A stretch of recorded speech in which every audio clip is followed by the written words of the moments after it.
বেলালকে নবীজি ডাক দিয়ে বলেন, বেলাল, ফজরের আজান তুমি দিবা না অন্য কেউ দিবে? সারা রাত বেলাল ঘুমান নাই, যায় নামাজে বসে আল্লাহর দরবারে দোয়া করেন, আল্লাহ, আমার যে মুয়াজ্জিনি গেল আমার কোনো দোষ নাই গো, সব তোমার দেওয়া। আমার বংশের কারণে মুয়াজ্জিনি গেছে, আমি গোলাম, এই বংশ তো আমি নির্বাচন করি নাই, তুমি ভাড়াইছ। আমার চেহারার কারণে আমি কালো মানুষ, এই জন্য আমার মুয়াজ্জিনি গেল। আমি তো সুন্দর কালো নির্বাচন করি নাই, তুমি কালো বানাইছো। জবানে সমস্যা, উচ্চারণ হয় না, এটাও আমার কোনো হাত নাই, তোমার দেওয়া নিয়ামত। তোমার দেওয়া কারণে, তোমার দেয়া নিয়ামতের কারণে আমার এই মসজিদে নববীর মুয়াজ্জিনি চলে গেল। আমি দৈনিক 5 বার তোমার নাম ধরে ডাকতাম। মসজিদে নববীর মুয়াজ্জিনি যাওয়াতে হযরত বেলাল যেই সারা রাত যায় নামাজে বসে কান্নাকাটি করলেন, আল্লাহর দরবারে দোয়া করেন, আল্লাহ, তুমি দয়া করে হেদায়েত দিয়েছো, এই জন্য মনে হয় আমি হেদায়েত পাইছি। যদি নবীগণের হাতে হেদায়েতের টিকিট থাকতো তাহলে আমার সিরিয়াল অনেক পরে ভরে যেত। ফজরের আজান হইল, নামাজও হয়ে গেল, সাহাবায়ে কেরাম নিয়ে বসা আছেন। এমনি জিবরাইল আমিন আসছেন, ওগো নবীজি, আজকে কি আপনার মসজিদে ফজরের আজান হয় নাই? আল্লাহু আকবার বলেন, আজকে কি ফজরের আজান হয় নাই? কেন নয়? অন্য দিনের তুলনায় অনেক সুন্দর কণ্ঠে, অনেক শুদ্ধ আওয়াজে কণ্ঠ দেওয়া হয়েছে। উঁচা বংশের মানুষে আজান দিয়েছে, আজান হয় নাই কেন? ইয়া রাসূলুল্লাহ, আল্লাহ আমাকে পাঠাইছেন জিজ্ঞাসা করার জন্য, আপনার মসজিদে নববীর আজানের আওয়াজ আজকে উপরে উঠে নাই, এই জন্য আল্লাহ পাঠাইছেন। বেলাল যখন আজান দেয়, শুধু প্রথম আসমান নয়, সপ্তম আসমান ভেদ করে আল্লাহর আরশে গিয়ে আজানের আওয়াজ ধাক্কা খায়। ইন্নামাল মুমিনুনা আল্লাযীনা ইযা যুকিরাল্লাহু ওয়াজিলাত কুলুবুহুম। আল্লাহ পাক রব্বুল আলামিন বলেন, সত্যিকারের ঈমানদারের 1 নাম্বার গুণ হবে তাদের ভিতরে আল্লাহর ভয় থাকবে, আল্লাহর ভয়। আমাদের ভিতরেও তো আল্লাহর ভয় আছে, কিন্তু সবার ভিতরে সমান নয়। যেই পরিমাণ ভয় থাকার কথা এই পরিমাণ নাই। পরিপূর্ণ ভয় যার ভিতরে ঢুকিয়া যাবে, এই মানুষটা কোনোদিন আল্লাহর নাফরমানি করবে না। গুনার কাজ করতে গেলেই সাবধান হয়ে যাবে, আমি দেখি আর না দেখি আল্লাহ তো আমাকে দেখেন। আল্লাহর ভয় ভিতরে ঢুকলে পরে মানুষটার হালত কেমন হবে?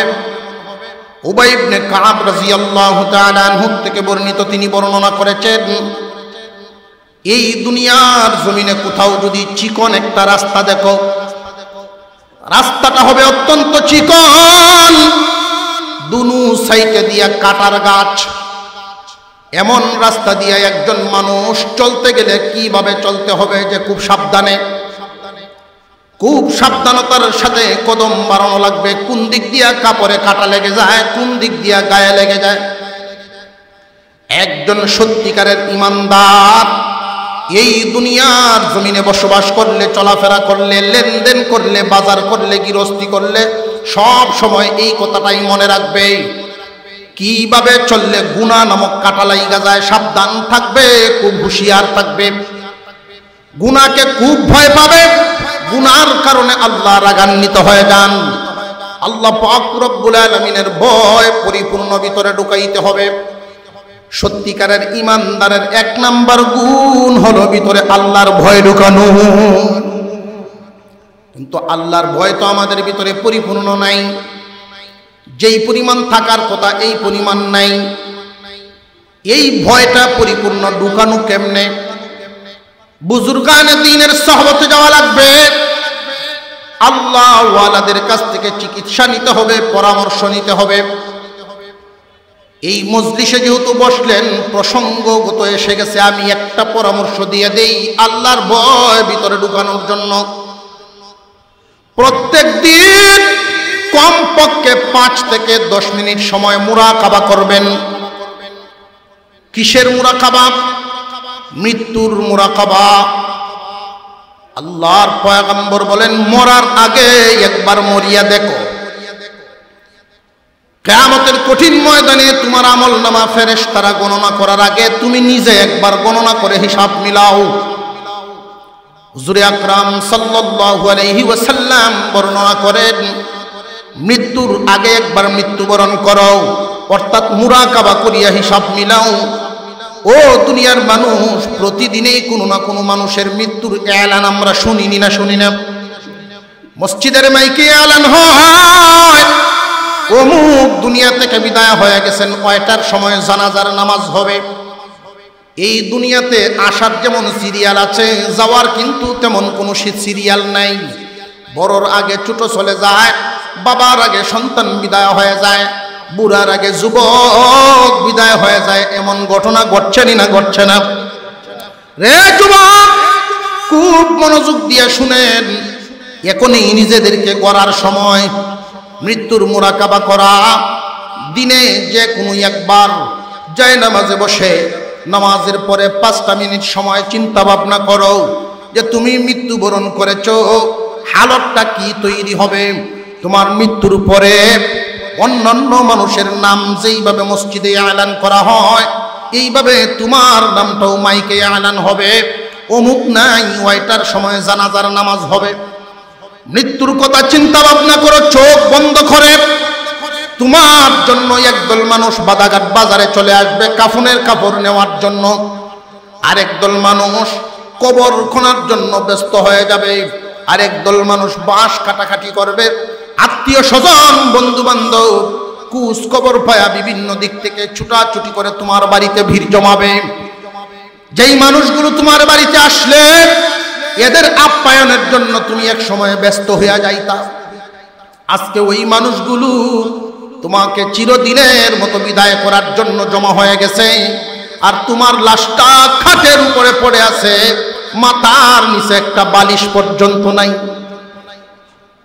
এই লাশটাকে কিছুক্ষণ পরেই গরম পানি দিয়ে ধুইয়া চিরদিনের গোসল করানো হবে। মসজিদের পালকি তোমার বাসার সামনে হাজির হয়ে যাবে।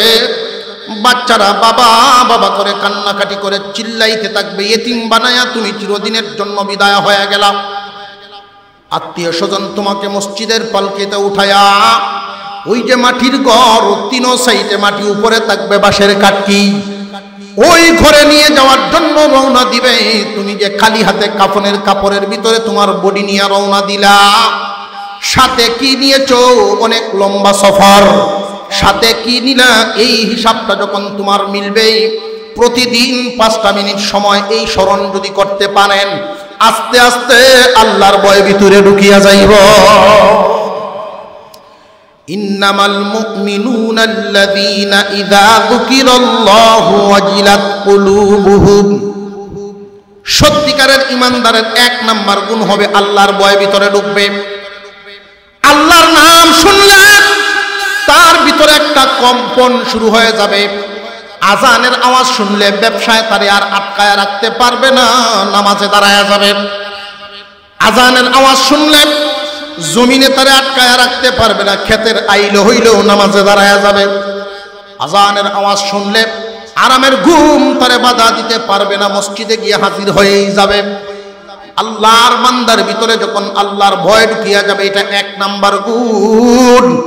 মুমিনের 1 নাম্বার গুণ হলো আল্লাহর ভয় থাকবে তার ভিতরে।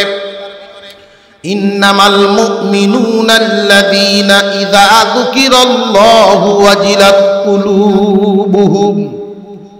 সত্যিকারের ঈমানদারের 1 নাম্বার গুণ হলো তার ভিতরে আল্লাহর ভয় পরিপূর্ণ থাকবে।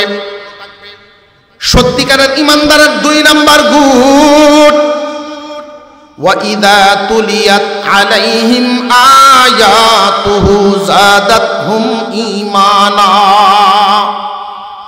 সত্যিকারের ঈমানদারের 2 নাম্বার গুণ হলো তার ভিতরে কুরআনুল কারীমের মহব্বত এত বেশি থাকবে, আল্লাহর কালাম শুনলেই তার ঈমান বাড়বে।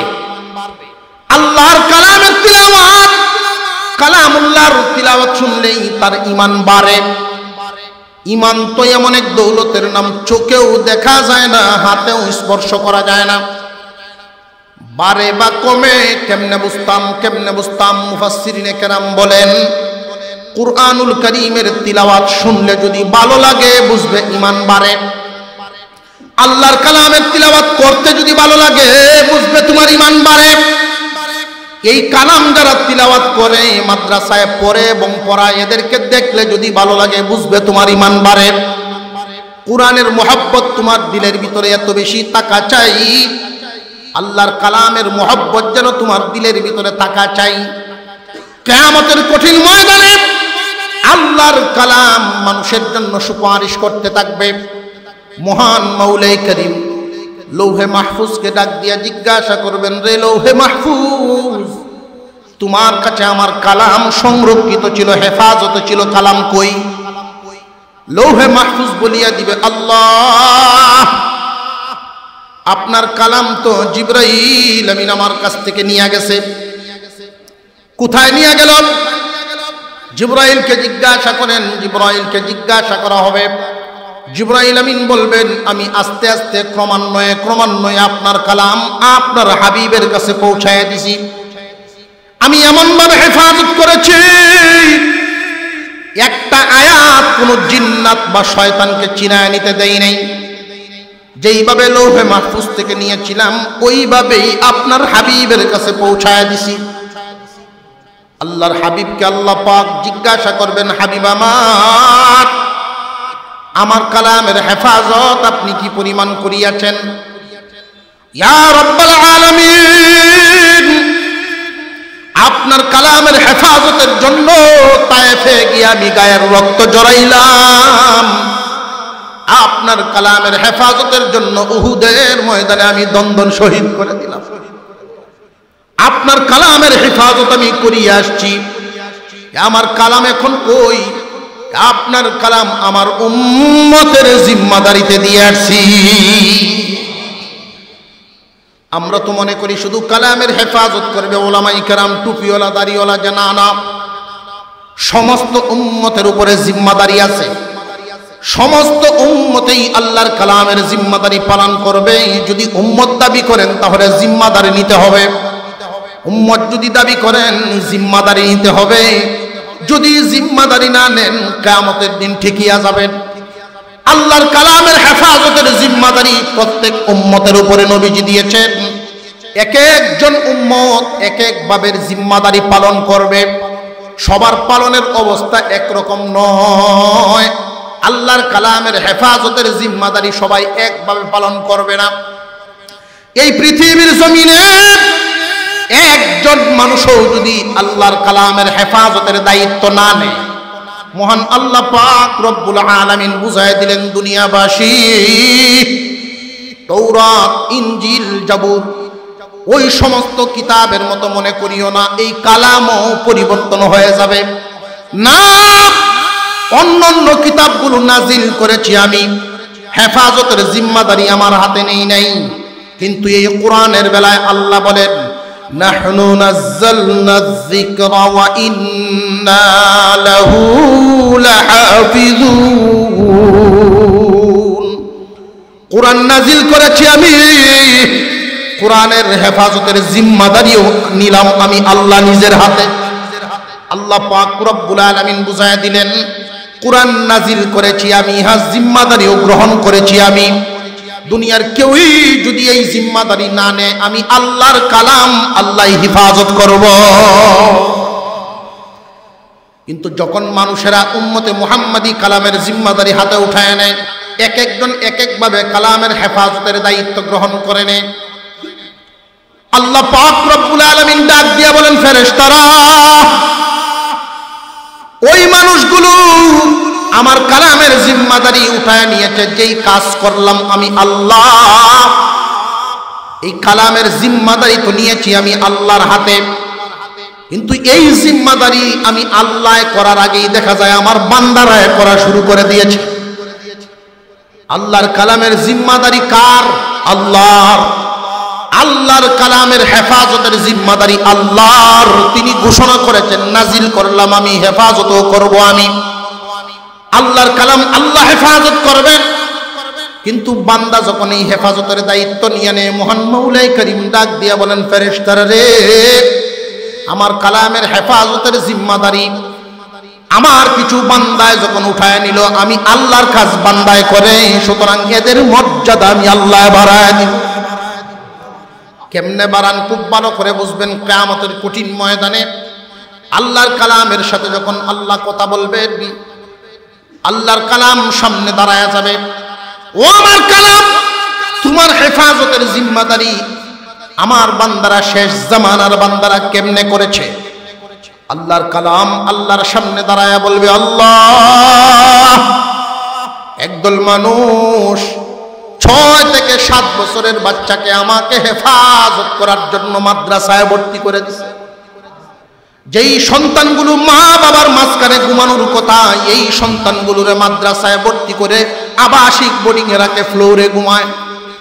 প্রচন্ড শীতের মধ্যে মা এবং বাবা যখন লেপ কম্বল নিয়ে ঘুমায়, এই সন্তানটার কত মনে হয়, মার দিকে বাবা তাকায়া থাকেন, বাবার দিকে মা তাকায়া থাকেন, চোখের পানি ছাড়েন আর সন্তানের কথা মনে করেন।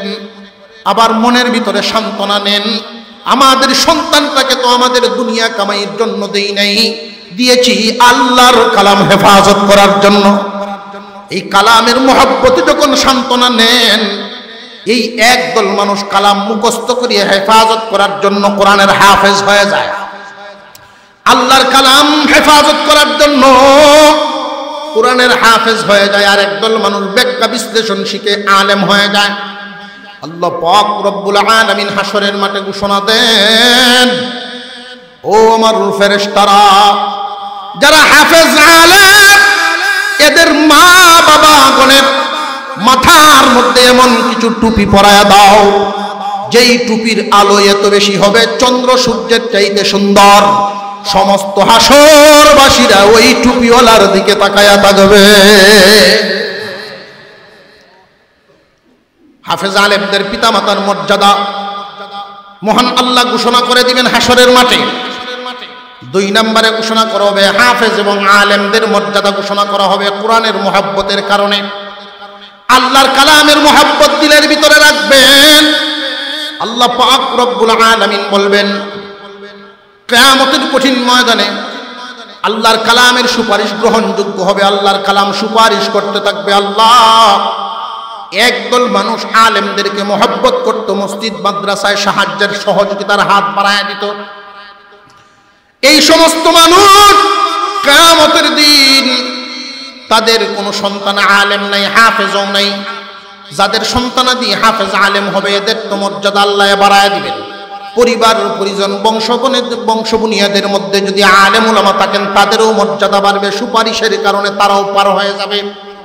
আমি ছোট্ট করে বলতেছি, শেষ পর্যন্ত একদল মানুষ অসহায় হয়ে দাঁড়ায় থাকবে।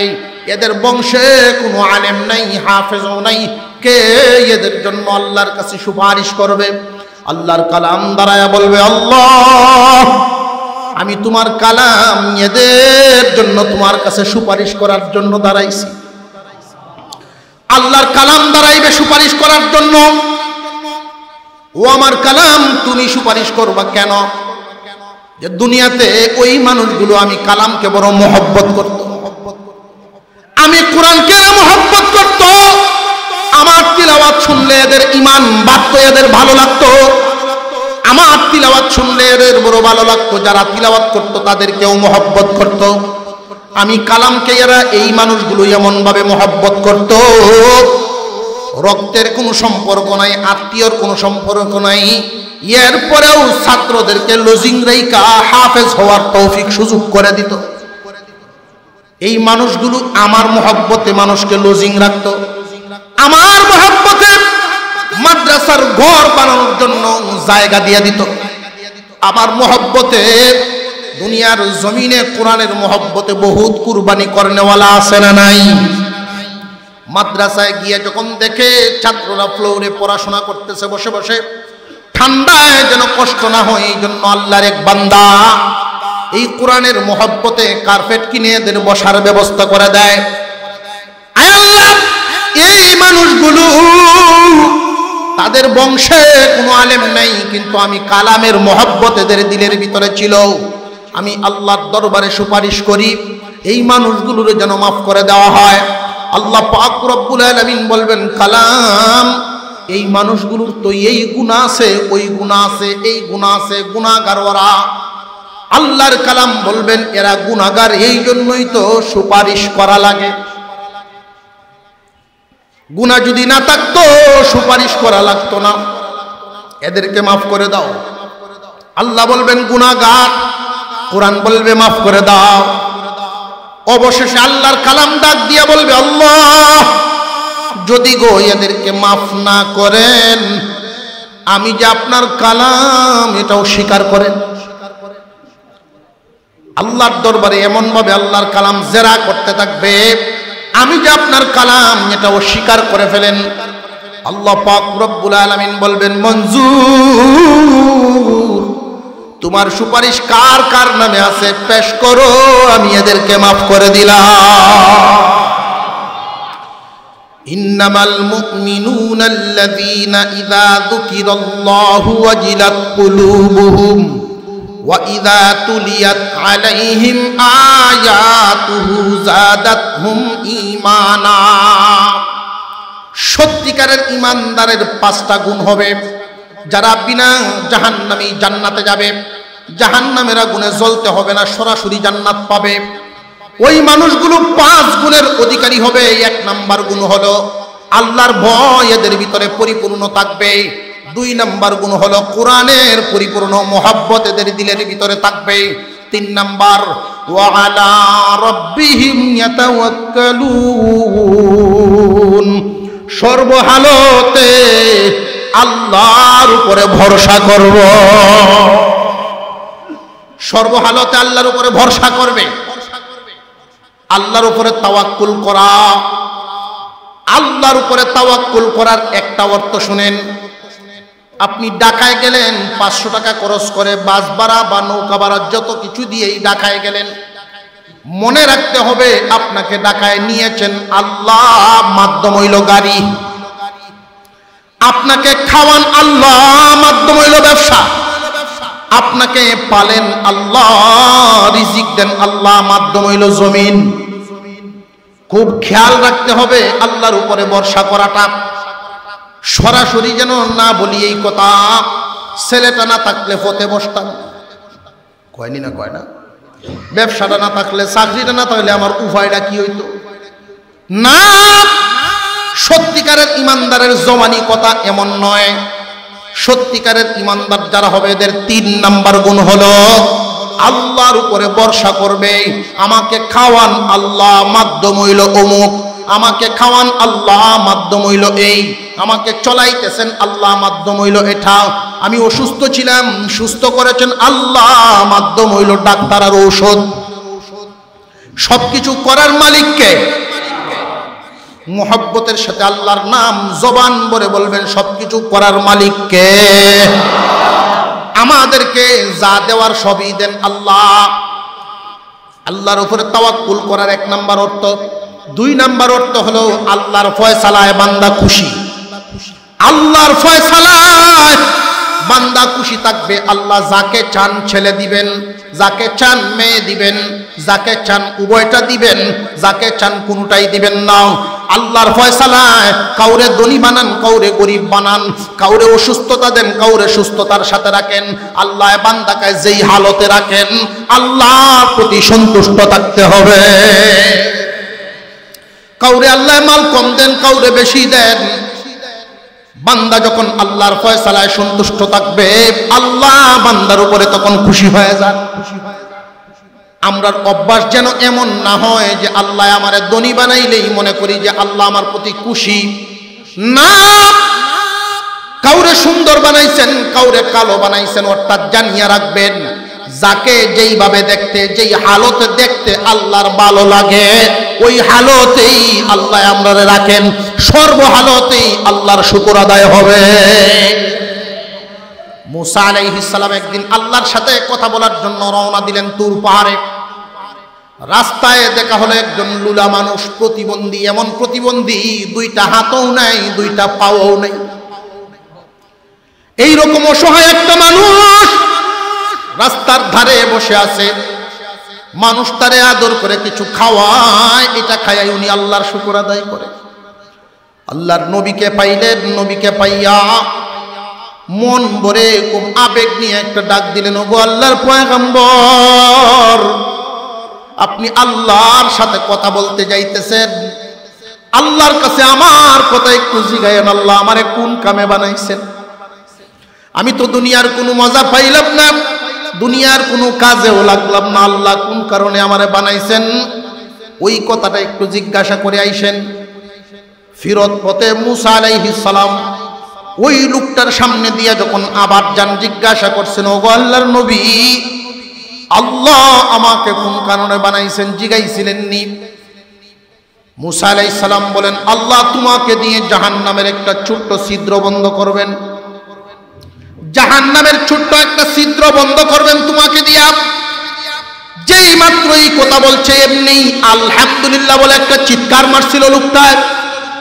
ওগো আল্লাহর নবী, আমি তো মনে করেছিলাম বিনা কারণেই বুঝি আল্লাহ আমাকে বানাইছেন, না না, এখন খুশি হয়ে গেলাম যে আল্লাহ ওনার একটা কাজের জন্যই আমি বান্দারে বানাইছে, আল্লাহর একটা কাজের জন্যই আমি এই বান্দারে বানাইছেন। আল্লাহর শুকরিয়া যখন জুড়ে চিৎকার মেরে আদায় করে, মুহূর্তের ভিতরে আল্লাহ তারে 4 হাত পা আল্লাহর কুদরতে এমন সুস্থ করেছেন, মুসা নবীর সামনে দাঁড়ায় গেছে। ইন্নামাল মুমিনুনা আল্লাযীনা ইযা যুকিরাল্লাহু ওয়াজিলাত কুলুবুহুম ওয়া ইযা তুলিয়াত আলাইহিম আয়াতুহু যাদাতহুম ঈমানা ওয়া আলা রাব্বিহিম ইয়াতাওয়াক্কালুন। আল্লাহ পাক মুমিনের 5টা গুণ বর্ণনা করেন। সত্যিকারের ইমানদারের 5টা গুণ হবে। 1 নাম্বার গুণ বললাম, আল্লাহর ভয় থাকবে মুমিনের ভিতরে। 2 নাম্বার গুণ, কোরআন তিলাওয়াত শুনলে তার ঈমান বাড়বে, অর্থাৎ কোরআনের মহব্বত তার ভিতরে। 3 নাম্বার, আল্লাহর উপরে ভরসা থাকবে তার ভিতরে। 4 নাম্বার, মহান মাওলাই কারীম বর্ণনা করেন সত্যিকারের ইমানদারের 4 নাম্বার গুণ হবে আল্লাযীনা ইউকিমুনাস সালাহ।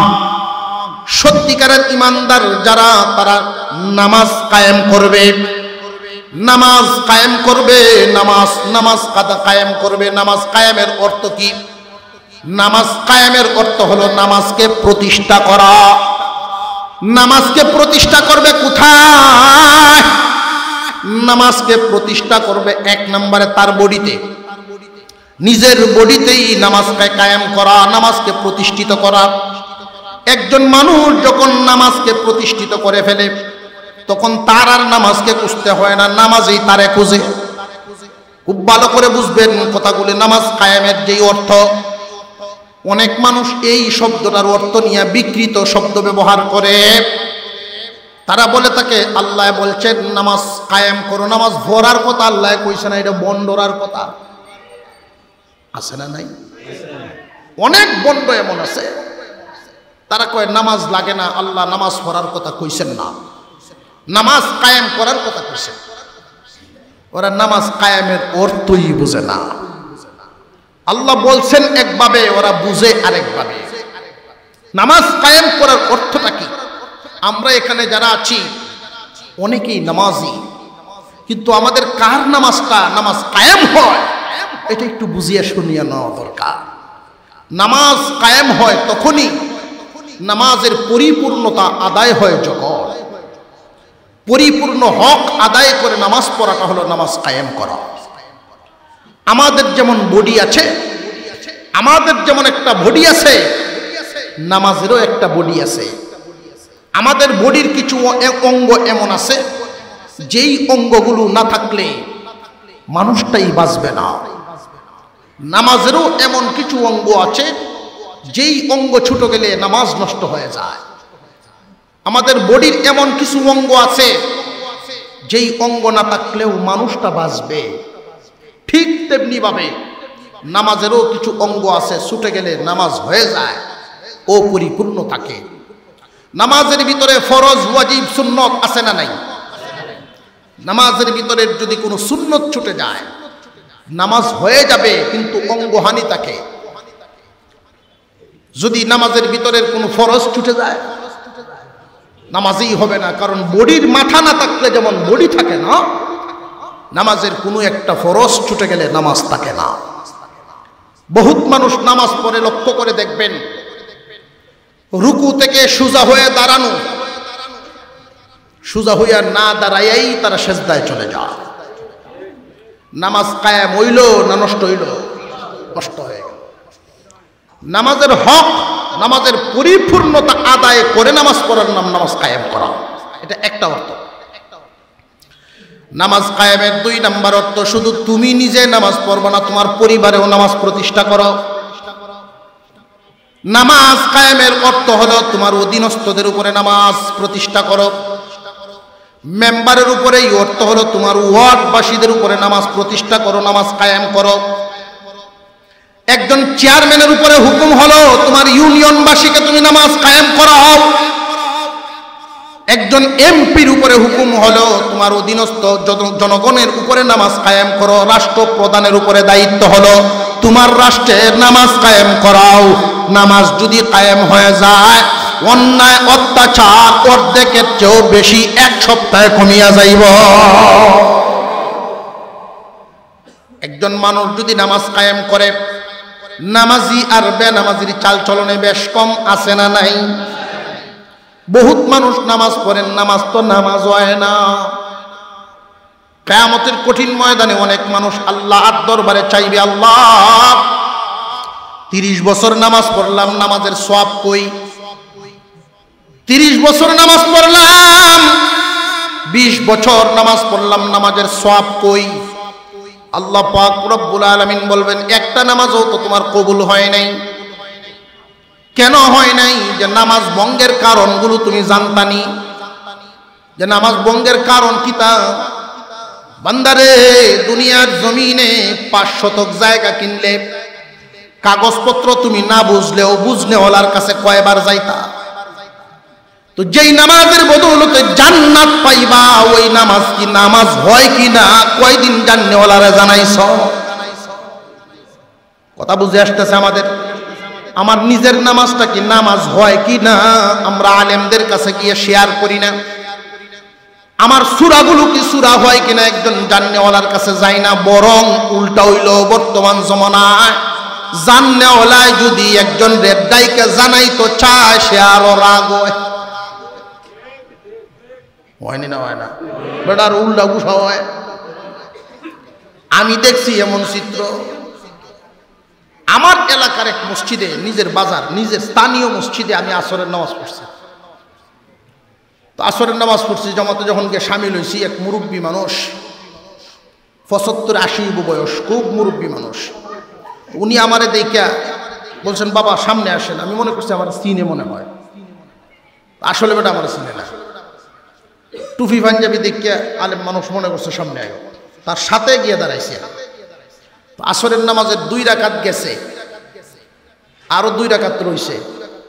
এমনি বেটার মোবাইল আছে, মোবাইল ভাইব্রেশন করা, ফুটফুট করতেছে। মোবাইল বাইর করিয়া রিসিভ করিয়া ওই বেটার সাথে কথা কয়, আমি নামাজ তুই দিছে। যেই সালাম ফিরাইলাম, আমি বলছি, চাচা আপনার নামাজটা তো হইছে না বাজান। আবার হয়ে গেল, কয় মে তোমার বাড়ি কই? আমি ব্যাকুল হয়ে গেছি ওনার এই কথায়। তোমার বাড়ি কই মেয়া? আমার নামাজ হইছে কিনা তুমি কি তা জানো? আল্লাহ জানে।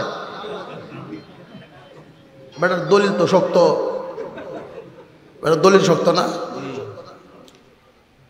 অনেক মানুষ এরকম বলে, আলেমুল আমাদের সাথে ইজ্জতের কথা বলে, আমার নামাজ হইব না, ওটা আল্লাহ কই করবো, আপনারা কি তা জানো? কোরআন হাদিসে বিধিবিধান দেওয়া আছে না নাই?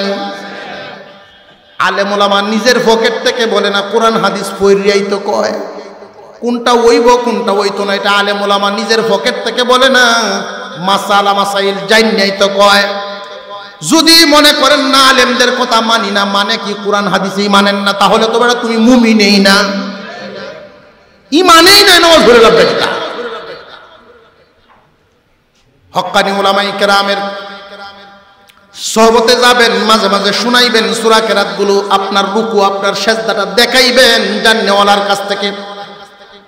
এইভাবে একটা মানুষ যদি 1 বছর চেষ্টা করে তাহলেই তো তার নামাজ হয়ে যায়। কারণ আমরা তো আজকাল বেশিরভাগ মানুষ নামাজে দৌড়ে এমন টাইমে বয়স শেষ করে পরে দৌড়ে ওই নামাজ বাউ হতো কেমনে, বুড়া হয়ে গেছে মসজিদে, শেষ বয়সে মসজিদে যায়, যে সময় আর ব্যবসা বাদাঘাটের বড় ব্যবসায়ী, ওহন বেটার কাস্টমারের সাথে লেনদেন ফেস লাগে, কাস্টমারে যদি 500 টিকে দেয় বেটা 700 ঘুরায় দেলায়,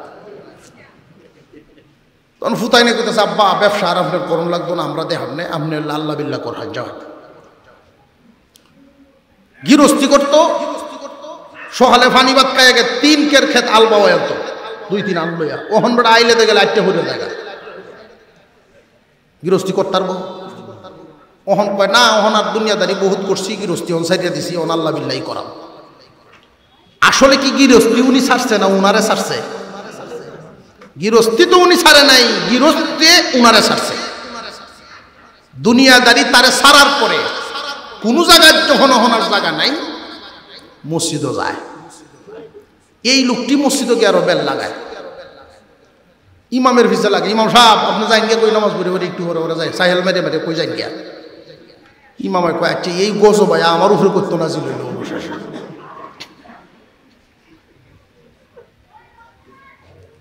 ইমাম সাহেব একদিন ওয়াজ করলো, নামাজিদের উপরে আল্লাহর রহমত নাজিল হয়।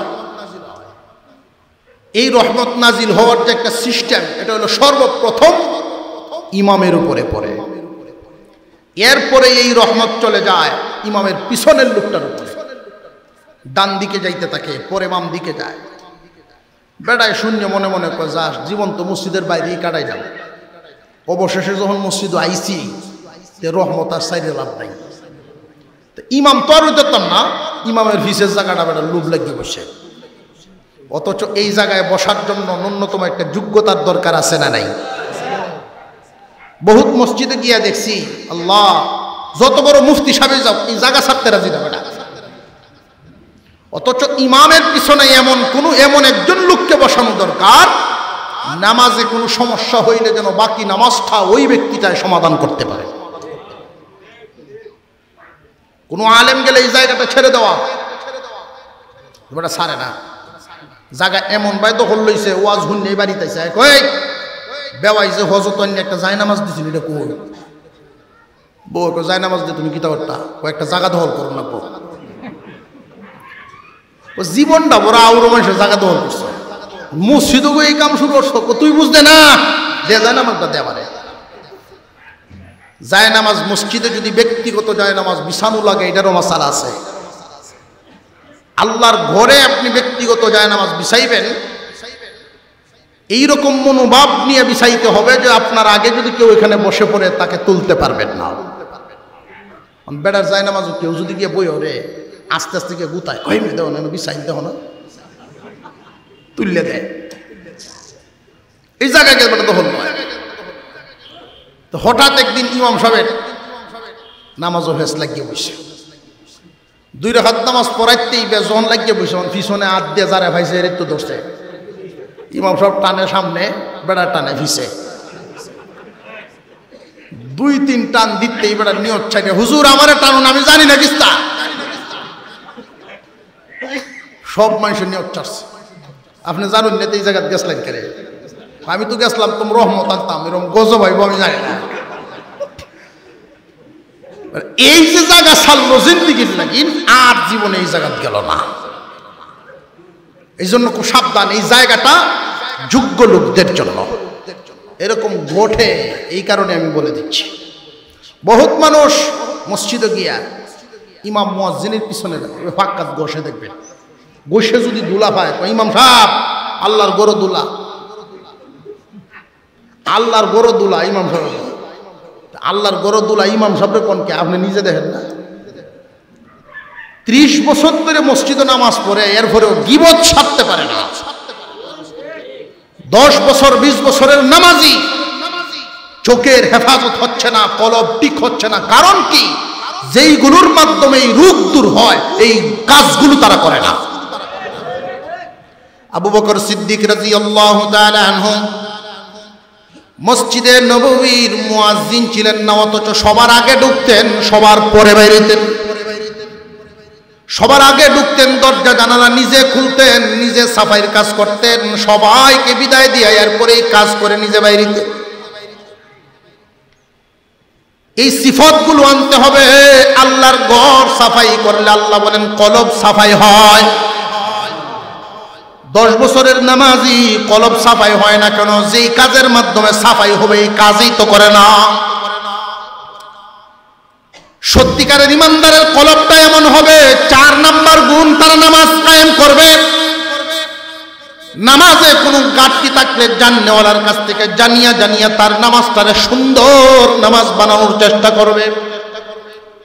তার অধীনস্থ যারা আছে, বিবি, বাচ্চা, ছেলে মেয়েরা, এদের কাছে নামাজের দাওয়াত দিয়ে নামাজ কায়েম করাবে। পরিবারেও নামাজ পড়তে হবে। করা ভূমিকা নিয়ে যদি কোনো বাবা একদিন বলে আমার মাল যদি তোমার গ্রহণ করা লাগে, আমার বাড়িতে যদি থাকা লাগে, আল্লাহর হুকুম পালন করতে হবে, নইলে আমার ছাদের নিচে জায়গা নাই। বাবাই যদি এরকম ভূমিকা নেন, সন্তান একদিন, 2 দিন, 3 দিনের বেলায় মানতে বাধ্য। আল্লাহ পাক রব্বুল আলামিন বলেন এই জাতের ভূমিকা যারা নিবে এরা সত্যিকারের মুমিনের 4 নাম্বার গুণের অধিকারী। আপনি যদি একটু কড়া ভাষায় বলেন, মনে মনে ভাবতে পারেন যে আপনার সন্তান একটু অসন্তুষ্ট হবে না।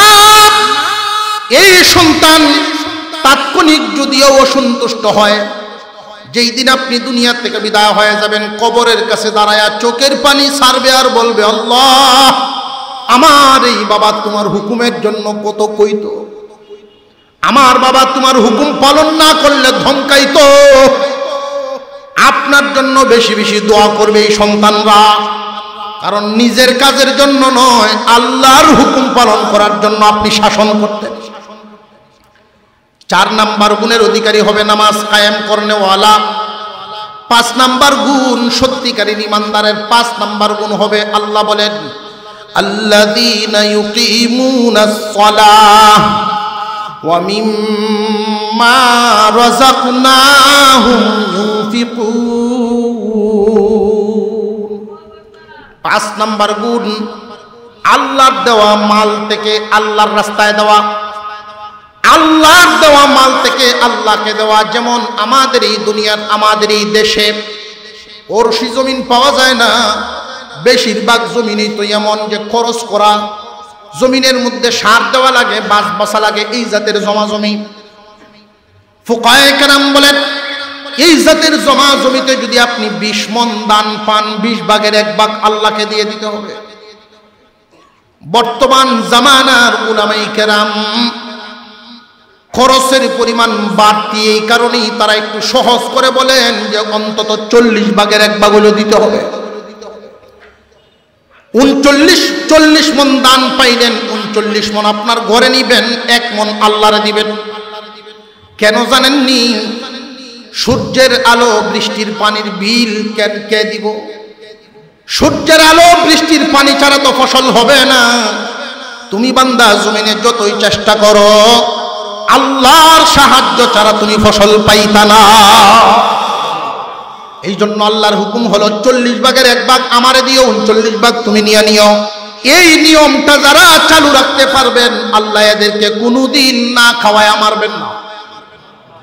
মহান আল্লাহ এদের মালে বরকত ঢেলে দিবেন, বরকত। আল্লাহ পাক রব্বুল আলামিন অনেক মানুষকে মাল দেন, লক্ষ্য করে দেখবেন দাদার আমলের সম্পদ নাতি পর্যন্ত যায় না। কেন যায় না? মালের হক আদায় করে না। আর যারা মালের হক আদায় করে, শিরিকে শিরি, আল্লাহ এগুলো ঠিক রাখে। মুসলমান ইমানদার ভাইরা আমার, মহান মাওলাই কারীম এই 5টা গুণ বর্ণনা করেছেন। আমরা আবার দেখি ইন্নামাল মুমিনুনা আল্লাযীনা ইযা যুকিরাল্লাহু ওয়াজিলাত কুলুবুহুম ওয়া ইযা তুলিয়াত আলাইহিম আয়াতুহু যাদাতহুম ঈমানা ওয়া আলা রাব্বিহিম ইয়াতাওয়াক্কালুন আল্লাযীনা ইউকিমুনাস সালাতা ওয়া মিম্মা রাযাকনাহুম ইউনফিকুন। সত্যিকারের ইমানদারের এক নাম্বার গুণ আল্লাহর ভয় তার ভিতরে থাকবে। 2 নাম্বার গুণ কোরআনের মহব্বত তার মধ্যে থাকবে। 3 নাম্বার গুণ সর্বহালতে আল্লাহর উপরে ভরসা করবে। 4 নাম্বার নামাজ কায়েম করবে। 5 নাম্বার আল্লাহর দেওয়া মাল থেকে আল্লাহকে দিবে। এই 5টা গুণ যাদের মধ্যে থাকবে এদের ব্যাপারে আল্লাহ ঘোষণা করেন উলাইকা হুমুল মুমিনুনা হাক্কা, ওরা হলো সত্যিকারের ইমানদারের দল। আল্লাহর নজরে ওরা ইমানদার। বর্তমানে আমরা যারা আছি নিজেদের পক্ষ থেকে ইমানদার, নিজেদের পক্ষ থেকে আমরা সবাই ইমানদার, কিন্তু আল্লাহর ঘোষণায় ইমানদার কারা? এই 5 গুণের অধিকারী যারা, 5টা গুণে গুণান্বিত হবে যারা, তারাই সত্যিকারের ইমানদার। এই 5 গুণের অধিকারীদের জন্য আল্লাহ পুরস্কার ঘোষণা করেছেন 3টা। পুরস্কার কয়টা? 3টা। এখন এখানে একটা প্রশ্ন জাগে, ও আল্লাহ আপনি গুণ বর্ণনা করেছেন 5টা, পুরস্কার কেন 3টা? এই প্রশ্নটা জাগে। এই প্রশ্নের উত্তর খুব মনোযোগের সাথে শুনেন। আমরা ওই গুণগুলোর দিকে আবার তাকাই, তাহলে এই প্রশ্নের উত্তর মিলে যাবে। পুরস্কার কয়টা? 3টা। শর্ত কয়টা? 5টা। গুণ 5টা, পুরস্কার 3টা। এই হিসাবটা মিলানোর জন্য আবার গুণগুলোর দিকে তাকাই। 1 নাম্বার গুণ আল্লাহর ভয়। আল্লাহর ভয় থাকে মানুষের বডির কোন জায়গায়? অন্তরে। আল্লাহর ভয় থাকে কোথায়? অন্তরে।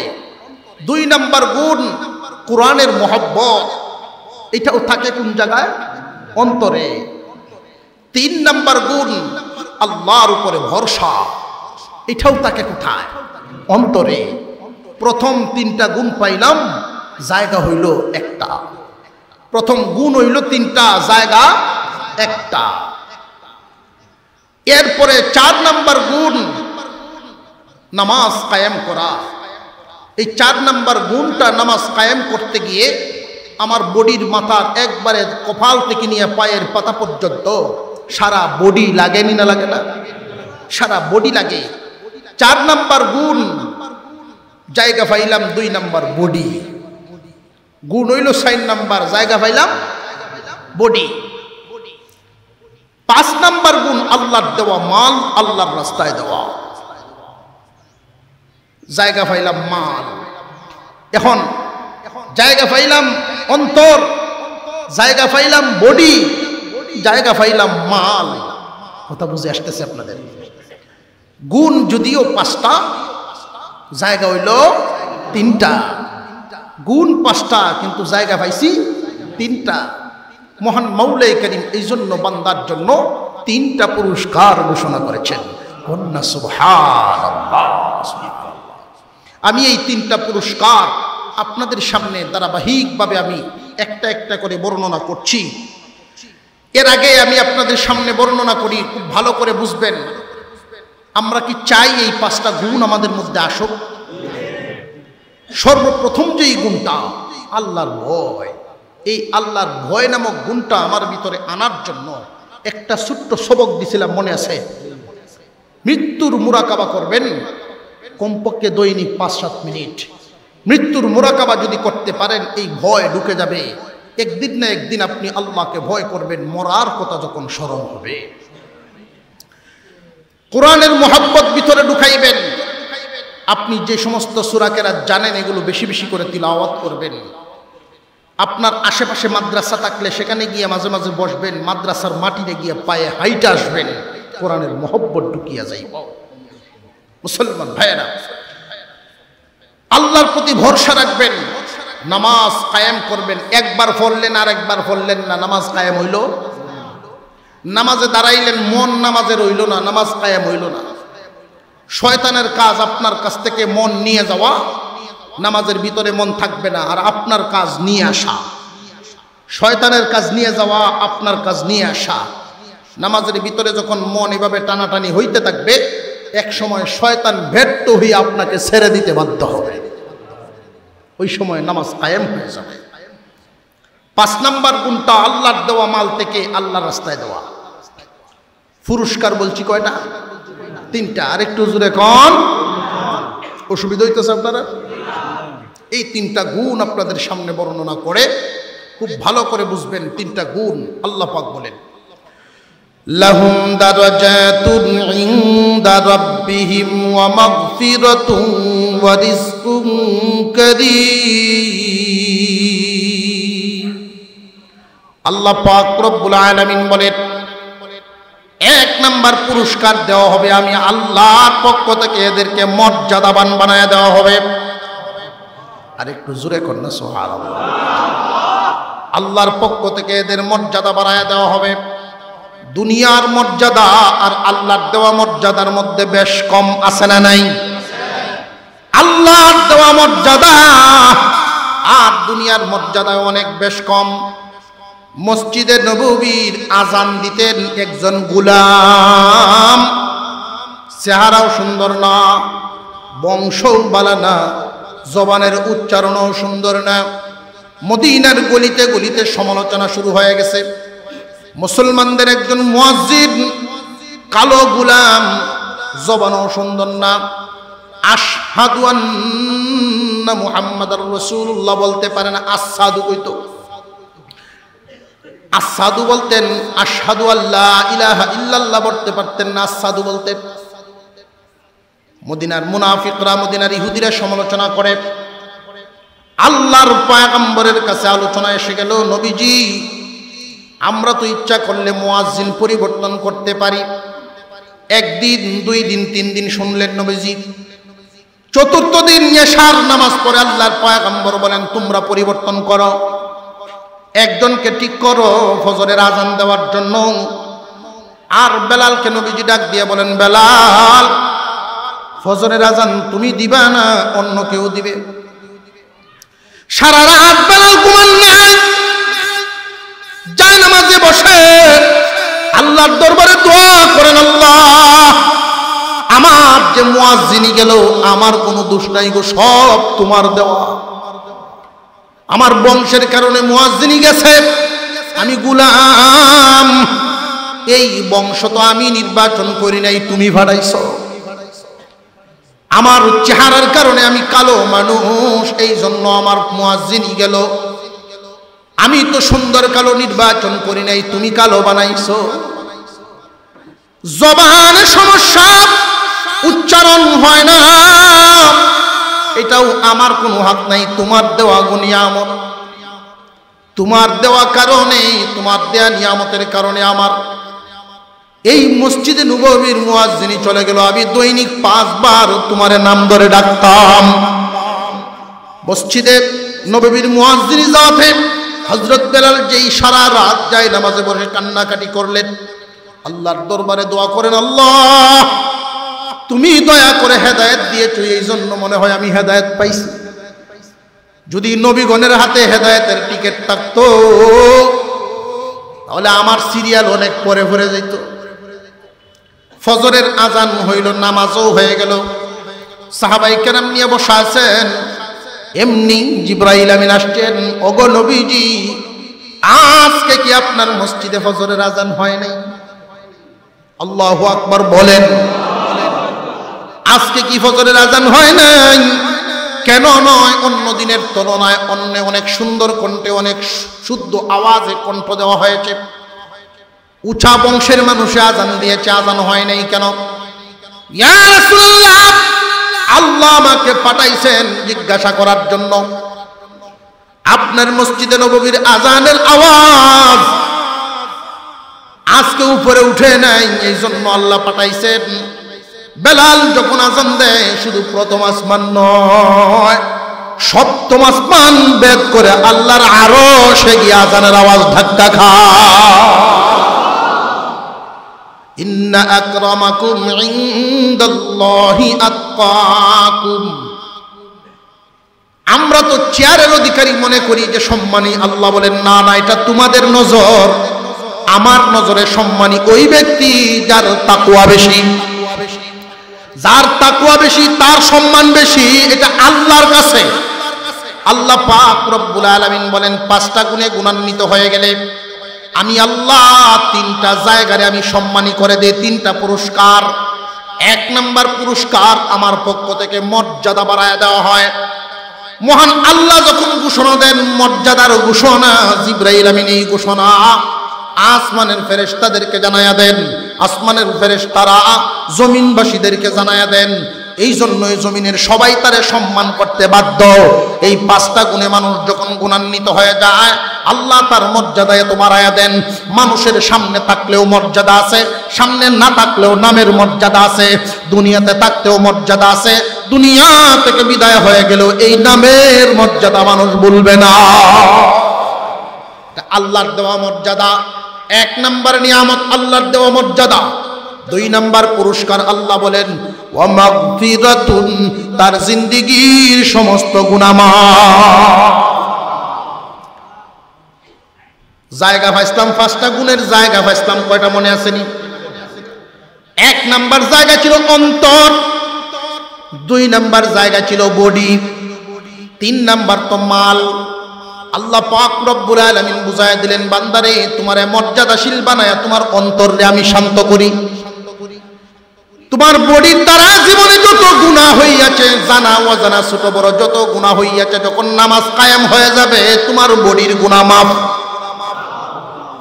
আল্লাহ পাক বলেন বান্দা তোমার মালের ইবাদত যখন তুমি করবা, এটা অন্তর আর বডির সাথে সম্পর্ক নয়, এটা মালের সাথে সম্পর্ক।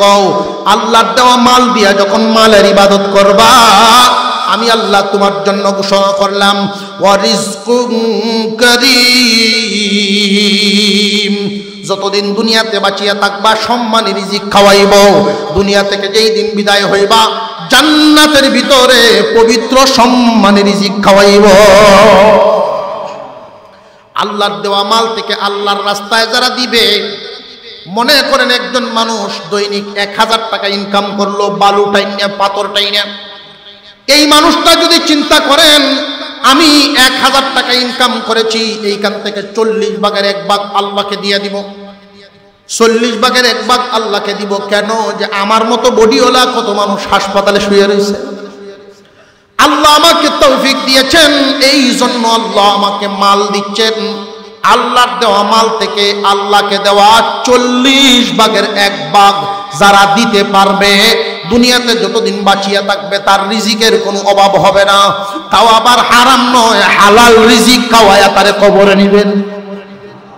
পাহাড় পরিমাণ টাকার মালিক কিন্তু হালাল না, এটার মধ্যে কোনো সম্মান নাই। আল্লাহ বলেন আমি সম্মানী রিজিক খাওয়াবো, হালাল রিজিক খাওয়াবো তাকে।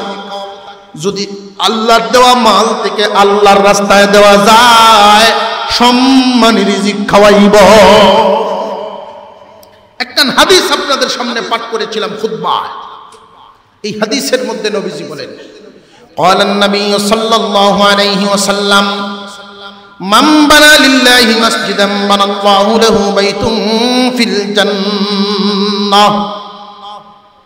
একদল মানুষ, এদের জন্য জান্নাতের ভিতরে আমি একটা ইট স্বর্ণের আর একটা ইট রূপার, একটা ইট স্বর্ণের আর একটা ইট রূপার, এইভাবে কাজ করায় আমি এদের জন্য বালাখানা বানাই। সুবহানাল্লাহ। জান্নাতের ভিতরে একদল মানুষের জন্য আল্লাহ বালাখানা বানাইবেন। এরা কারা? এই মানুষগুলো হলো জমিনে যারা নাকি আল্লাহর ঘর বানায়া দেয়। আল্লাহর ঘর সবাই বানাতে পারে না। একজন সাহাবী নবীজিকে প্রশ্ন করেই বসলেন, ইয়া রাসূলুল্লাহ, ইয়া হাবিবাল্লাহ, একা তো এক মসজিদ বানায় দেওয়া সম্ভব হয় না, এই সামর্থ্য আমাদের অনেকেরই নেই। আল্লাহ পাক রব্বুল আলামিন তো এই তৌফিক সবাই দেন নাই। অগণবিজি যারা ধনী মানুষ শুধু বুঝি তারাই পাইব জান্নাতের ওই বাড়িগুলো। আল্লাহর পয়গম্বর বলেন একা যদি না পারো তাহলে 2 জনে শামিল হয়ে বানাও, 2 জনে যদি না পারো 4 জনে বানাও, 4 জনে না পারলে 8 জনে বানাও। এইভাবে বলতে বলতে যদি একটা ইট দিয়েও আল্লাহর ঘরে শামিল থাকো তবু তুমি জান্নাতের বালাখানার মালিক হইবা। বিশাল মসজিদ হচ্ছে আলহামদুলিল্লাহ।